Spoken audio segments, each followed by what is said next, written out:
नमस्कार दोस्तों, बहुत बहुत स्वागत है आज के इस वीडियो में ईपीएस 95 पेंशन धारकों की पेंशन बढ़ोतरी के संदर्भ में जो लोकसभा में 4 फरवरी 2019 के दिन माननीय श्री एन के प्रेमचंद्रन द्वारा जो सवाल पूछे गए हैं, तो उन्हीं के बारे में आज यहाँ पे लोकसभा में जो जवाब आया है तो हम इस वीडियो में जानने वाले हैं।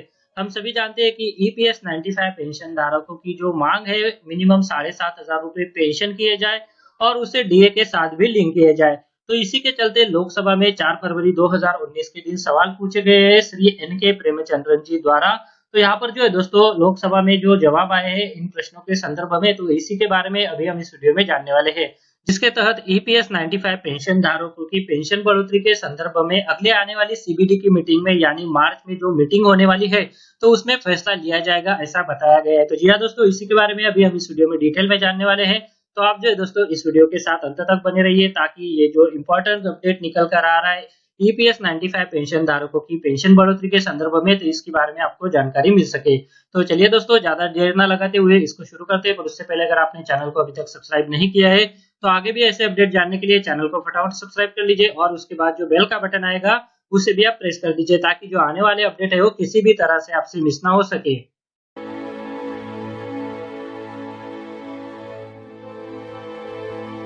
तो चलिए दोस्तों, 4 फरवरी 2019 के दिन ईपीएस 95 पेंशन धारकों की जो पेंशन बढ़ोतरी के संदर्भ में लोकसभा में श्री एन के प्रेमचंद्रन द्वारा जो सवाल पूछे गए हैं, तो इन्हें सवालों के ऊपर लोकसभा से जवाब आया है।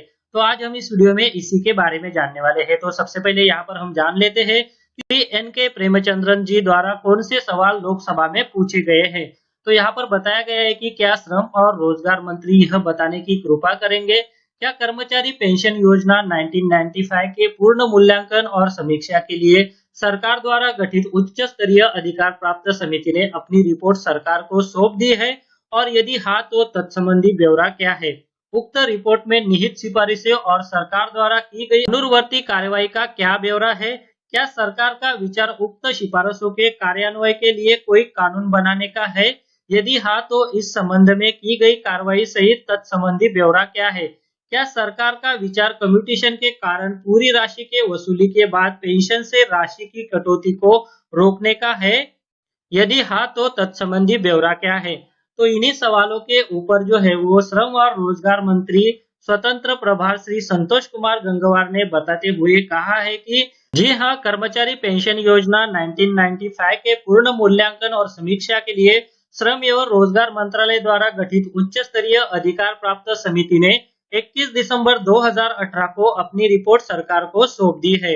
और आगे यहाँ पर बताया है कि समिति ने यहाँ पर जो पॉइंट्स बताए हैं तो इनके ऊपर विचार किया है। समिति ने निम्नलिखित मामलों पर विचार किया है, जैसे कि यहाँ पर सबसे पहला जो मामला है वो है सदस्य की न्यूनतम मासिक पेंशन को बढ़ाना। उसके बाद वह अवधि जिस पर औसत पेंशन योग्य वेतन की गणना की जाती है।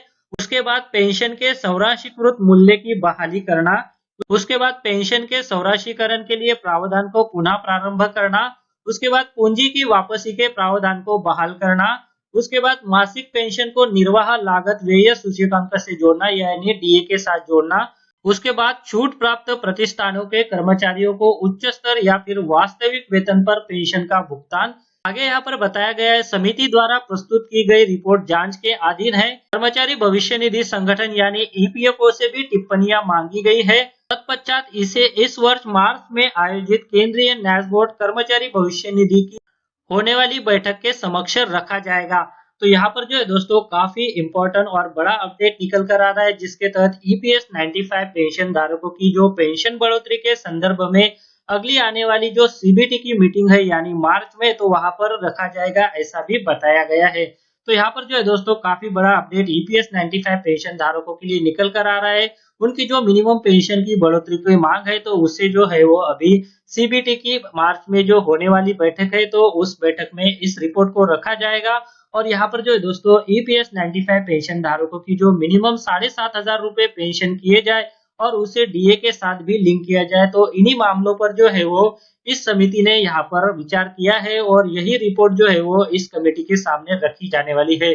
तो यहाँ पर जो है दोस्तों अगले आने वाले मार्च में ईपीएस 95 पेंशन धारकों की पेंशन बढ़ोतरी के संदर्भ में फैसला हो सकता है। तो इसी के बारे में जो है दोस्तों अभी हमने इस वीडियो में जाना।